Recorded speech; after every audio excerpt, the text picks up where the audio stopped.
Hi teachers! Does keeping up with your teacher lesson plan book or your teacher calendar feel like a job within itself?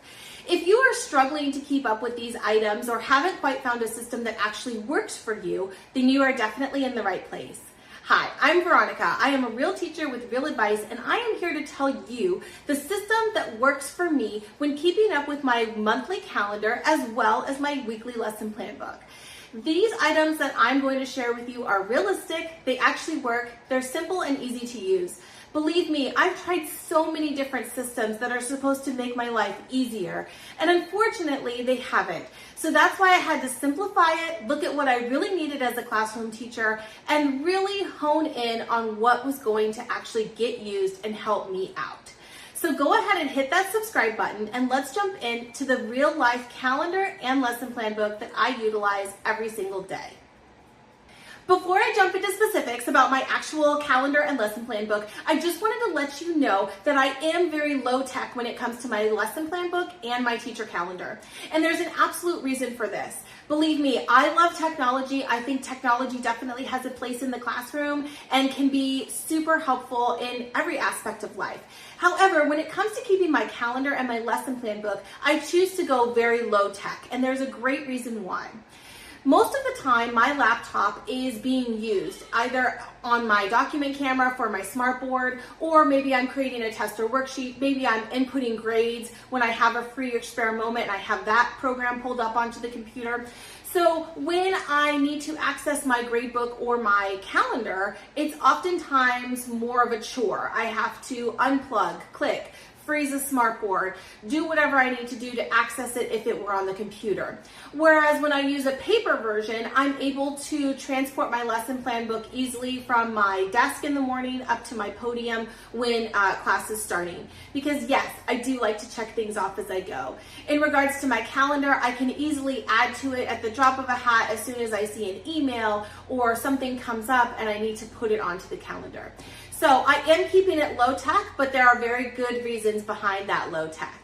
And I promise you, if you keep it low tech and accessible all the time, you will actually use it and it will help you to stay organized. So let's jump into what I use for our monthly calendar. When it comes to my monthly calendar, I am definitely keeping it super simple, and I use a full-size desk calendar. Yes, I just keep that calendar on my desk.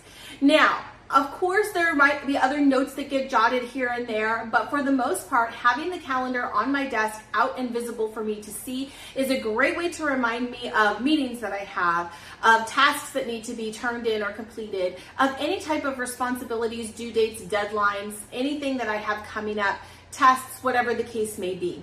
By keeping that large calendar on my desk, it's super accessible to me. It's also super accessible to my co-teachers. So if a special education teacher is wondering when I'm giving a test, if they're wondering when we're doing conferences, if they forgot what time the IEP meeting was for, they can easily just walk by my desk and look down at my calendar and see what I have going on. In addition to that, the desk calendar allows you to fill out dates far in advance. So typically I purchase this calendar in the summer, and I go ahead and I fill out every date that I can think of throughout the whole school year. That way it is there and ready to go. I don't have to worry about updating it throughout the school year, just with week by week with other things that are coming up. Typically, what's going to happen if you're in a staff meeting or if you're in a conference or anything like that, you've got your notebook and you're jotting things down, you'll jot down specific dates, and when you get back to your classroom, you'll fill them out on this desk calendar. It's out, it's visible, it's easy to see, and it's easy to use. It's a win-win for everyone, and I highly suggest using a desk calendar for your month to month. For your lesson plan book, I have a little bit of a different idea, along the same lines, but more portable. Let's talk about that. All right, let's talk about lesson plan books. So what I use for my lesson plan book is super simple. It's literally a lesson plan book. Yes, I know. I typically go for the spiral because they're easy to open and close, but I use a paper notebook. And the reason is because I want to be able to transport this book with me wherever I go. I use bullet point lesson planning, I use the same lesson plan format every single day. So I am able to list out the things that I'm going to do with each subject or class. So I make sure with my lesson plan book that it is portable because I take it with me. If in the morning, I'll review what I'm doing and I'm gonna pick up my notebook and I'm gonna take it up front with me to the front of the class on my podium next to my document camera. because I am literally going to be checking things off as I go. Yes, it is such a good feeling to know where you've been, to know where you're going, and to celebrate the things that you've done. And that's what a lesson plan book can do for you, which is why I highly suggest utilizing your lesson plan book.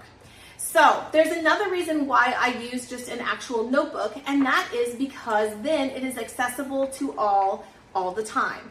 And what I mean by this is your co-teachers. So I have special education teachers that are coming into my classroom, interventionists, if my administrator's walking through, everyone is able to easily look through my lesson plan book.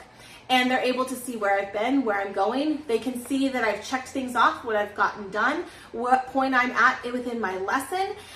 It's just a great tool to help keep you on track and to keep you focused. So having an actual physical lesson plan book is a great way to keep your lessons. There are a couple of things I look for in a lesson plan book, though. Let me talk about those with you. There's only a couple of things that I look for in regards to what kind of lesson plan book I'm going to pick. First off, I'm going to pick the simplest one because I don't need all the extras. I don't need the roster because I go ahead and I print out a digital roster and I use that when I am grading. So I don't need the grade book into the lesson plan book.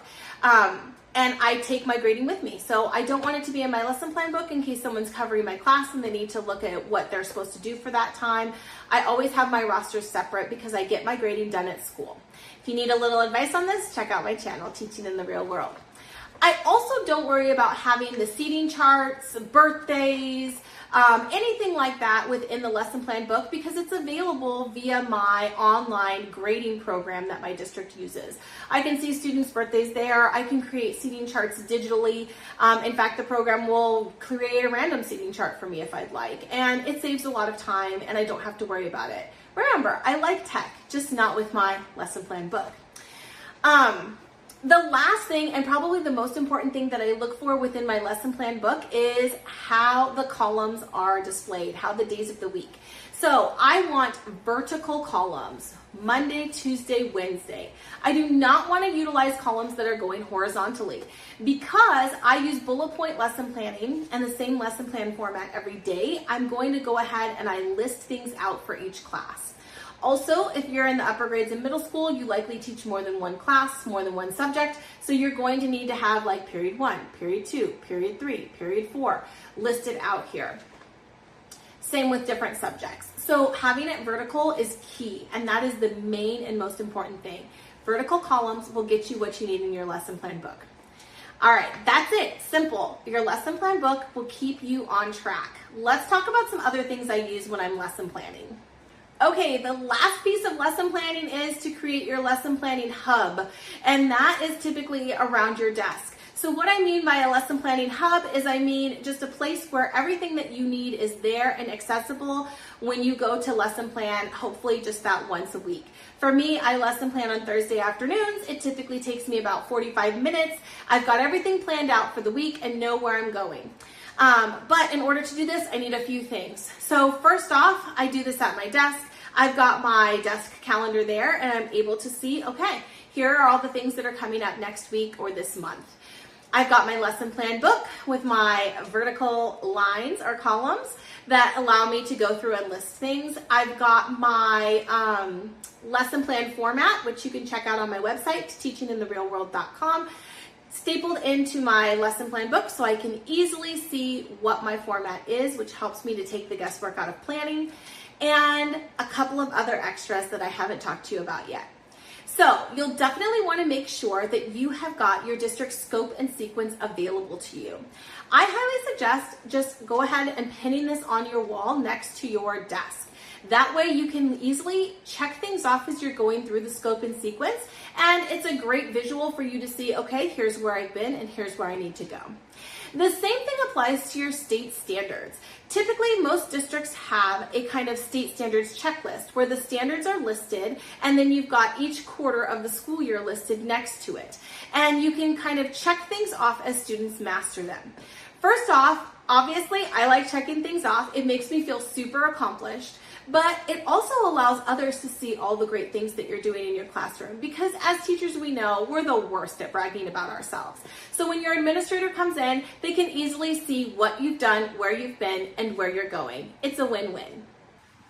Listen, teachers, I know that lesson planning can feel super overwhelming. Keeping things organized when you're taking care of so many others while trying to take care of yourself, a classroom, curriculum, IEPs, learning objectives, everything else, it can feel daunting and overwhelming. So when it comes to lesson planning and keeping your teacher calendar, I highly suggest keeping it simple. Make it so that these things are really accessible to you so that you'll actually use them. Because I assure you, if you plan your lessons, your day will go so much more smoothly and you will feel so much calmer. If you need some more advice on lesson planning, writing lesson objectives, or anything that has to do with your classroom, please check out my channel, Teaching in the Real World, or you can check out my website, teachingintherealworld.com. I've got tons of free printable PDFs, blog posts, and anything else you might need in regards to teaching. I am a real teacher with real advice. I know exactly what you're going through, and that's why I want to share with you these tips that it's taken me a couple of decades to figure out, but I've got it now, and I want you to know that teaching does not have to be so stressful or time consuming. It's a job that you can really enjoy and love. You just have to find some simple tips and tricks to help you get there. Thank you so much. I hope you have a great day and happy teaching.